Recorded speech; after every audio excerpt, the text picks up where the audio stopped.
Hi, my name is Nancy Creedon. I am a certified dog behavior consultant with the International Association of Animal Behavior Consultants, and I'm making this video for Aura Arc to give you the inside information onto which dog wants to kill you. So, unfortunately, the media have done a wonderful job using classical conditioning to form the association between certain breeds and danger, danger, danger. So, it's quite regular to see and hear that a dog bite has happened and it has been a certain breed. Now, I'm not going to name breeds because I'm not going to further that association between the name of a breed and danger or bite or dangerous or death. And that's what happens. We hear spider, we see a scary picture. We hear clowns, for those of us who don't like clowns, and we suddenly feel fearful. I've never been attacked by a clown and I've never been bitten by a spider, but I promise you, if I see a spider, I'm gone. And if I see a clown, I'm under the table. So we're being classically conditioned and to associate certain breeds and certain looks of dogs with an emotional response of fear. And this is done quite easily. For those of you who remember your biology books back in school and all about Pavlov's dog, whereby the bell was rung and food was produced. And over time, the simple sound of the bell being rung made the dog drool. What classical conditioning is doing is it's showing you something and pairing another emotional response. And over time, you begin to associate that thing with that feeling. So that happens with breeds.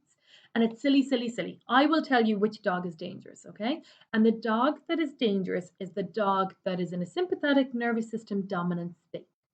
Sounds like a mouthful, but your sympathetic nervous system goes into dominant state when you are in a fight or flight mode.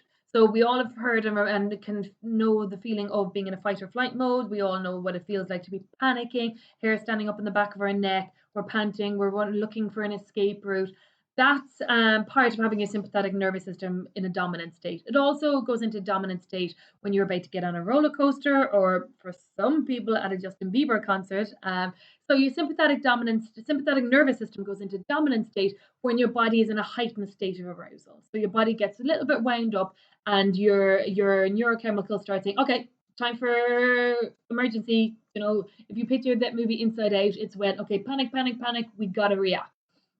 So the body goes into panic state. Now, what goes on with your brain and your dog's brain when they're in a sympathetic nervous system dominant state is the following. Your cerebral cortex is the front part of your brain. Same with dogs. That's where all the thinking is, the memory, the logic, the intelligence. Your dog hears sit. If you put a little MRI in your dog, you'll see all the neurons around the front of the brain go zoom, zoom, zoom, zoom, zoom. Sit means put bum on the floor. Me do that. Oh, me get treat. So that's the front part of the brain where all the thinking goes. The limbic system is in the center part of the brain, and that is your emotional brain. So when you enter a heightened emotional state, when your dog enters a heightened emotional state, the limbic system in the middle part of the brain stops the messages from going all the way up to the prefrontal cortex and the cerebral cortex where all the thinking is. So basically, when your dog is in a sympathetic nervous system dominant state, they cannot think. So when you can't think, you just react. So a lot of your emotional, impulsive, reactive behaviors come from the limbic system where your body is in a heightened state and you just do, do, do, do, do. When it comes to dogs, when they're in a sympathetic nervous system dominant state, they're just not thinking straight. So Rover knows not to bite little Timmy. Rover's running around and getting wound up and too excited, and there's so much going on, and he's all of a sudden, oh, I'm quite emotional, and little Timmy runs past, and Rover says, oh, ankle bite. Now, he wouldn't have done it if he was calm. When an animal is in a sympathetic nervous system dominant state, a couple of things happen. Higher cognition is inhibited. So your ability to think straight is inhibited. I was so cross I couldn't think straight. Or I was so overjoyed I couldn't think straight. Or those kind of things. Those phrases come where you're just so wound up. Wow, I can't believe that's just happened. Where do I live again? Stage fright. When people can't remember the words of a song that they were just singing 10 minutes ago, the body is in a sympathetic nervous system dominant state. You're not able to use this part of your brain. There have been cases in America where police who have used fatal force, so police who have killed on the line of duty, killed another person, have gotten off basically murder because they have argued that they were in a sympathetic nervous system dominant state. So your higher cognition doesn't work. Your motor skills are inhibited. So the dog's ability to know what it's doing physically is inhibited. Your dog gets super wound up and knocks over a table. That table was always there. They knew what was there. All of a sudden, they can't control themselves as they're moving around, and they're doing silly things. It may also happen where normally when you play a game, they gently bite you when you're playing maybe wrestling. Some people allow that. Then they're wound up and they bite you that little bit tighter because they're not able to use their motor skills are inhibited. So that happens when the dog's wound up.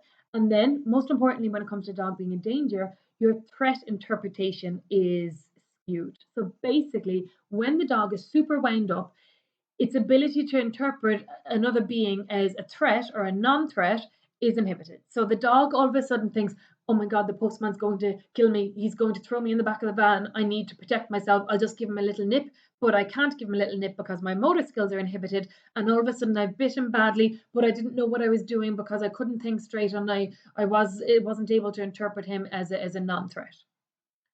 So point of the lesson is, if the dog is wound up, super wound up, you get to the park and they jump out of the car, or your sister's home and the dog hasn't seen her in a year and a half and the dog is super wound up, or your dog is afraid and it's starting to panic, that dog has become a very dangerous dog. So your best friend, your pride and joy, the dog that is with you all the time, can very much cause very serious harm if they're in a panic mode. The goal for you as a dog owner is when you see that your dog's getting a bit wound up, let him chill. When you have a group of 7-year-olds over to a birthday party, you play games to calm them back down because otherwise it'll all hell break out. So when your dog is that little bit wound up, call them away. If they can't respond to you, if they don't understand what sit means, if they're frantic and not able to focus, that means their prefrontal cortex isn't really kicking in. That means that their thinking brain isn't working, which means that the limbic system may be after taking over, which means they may be in a heightened emotional state, which means they may be dangerous. So if they're not able to sit or do a basic obedience, something that they know quite well, then they're not thinking, then they need to be taken out of the situation. So just when you see your dog wound up, remember they're now a little bit more dangerous than they were 5 minutes ago. When you go to a park and you see other dogs that are wound up and frantic, take your children away, take your dog away, stay away from that situation. Keep your dog calm, cool, calm, controlled. They can play as long as they're still thinking, as long as they sit, yeah, go play again. Sit, yeah, go play again.